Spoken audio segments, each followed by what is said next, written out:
Danny Kruger. Very much indeed, Madam Deputy Speaker. I rise in support of the Government, and I'm very pleased that they have decided to reinstate the clause that includes this tort. And I was taken by the Shadow Minister's suggestion that such a provision was otiose. He suggested that there are much larger issues that this House should be debating and discussing. I think we found here a real difference between our parties. The fact is that we think few things are more important than the quality of cultural debate and academic debate in our country and the context in which young people are educated and brought up. And the fact is that there is a spirit of oppressive cultural conformity that has taken root across the institutions of the United Kingdom, and worst of all, it's taken root in our universities, where freedom of speech should be protected. Now, of course, we've had cultural conformity before in this country. In the 19th century, John Stuart Mill warned of the social tyranny, as he called it, of an oppressive conservative culture. And, of course, he was worrying about an exaggerated and oppressive conformity to the traditional institutions and values of the country. The conformity we have now is very different. It has decided that not just the conformity, but the traditional institutions themselves are oppressive. We've decided that the status quo itself needs to be dismantled altogether. And in Marx's words, all that is sacred is profaned, all that is solid melts into air, even the solid reality of biological sex.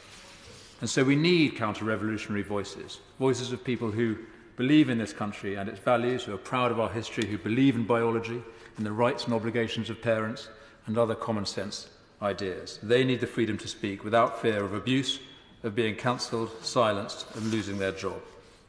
Now, Madam Deputy Speaker, just as in the Victorian era, it wasn't the direct laws that created the checks on freedom, the social tyranny. It was the cultural atmosphere of the time that was the problem. We have a culture of anticipatory compliance, of self-censorship, and the statistics have been quoted already. 50% of conservative-minded academics admit to censoring themselves because of the fear for their job. And so I applaud the bill and the decision to introduce this liability risk for universities.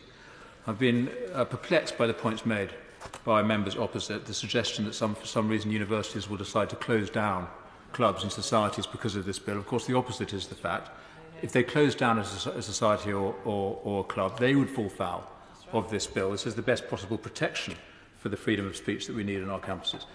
So I'm pleased that we're doing this. I'm particularly impressed by the Minister. She has resisted the academic establishment in the universities.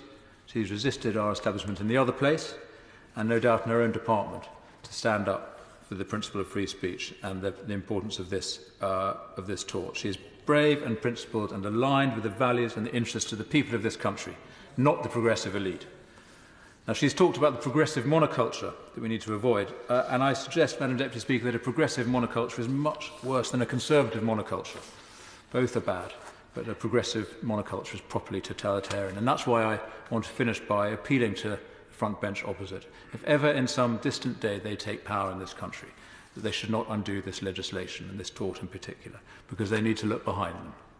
The Labour front bench are the hosts to a new totalitarian idea, well represented tonight. The honourable member is a decent Liberal, and he may think that he's just defending liberalism here, he's just protecting diversity, that there's no danger from the ideas behind him. But this rapacious spirit, this intolerant totalitarian idea will come for him too.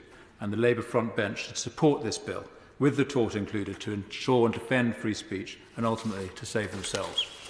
Thank you.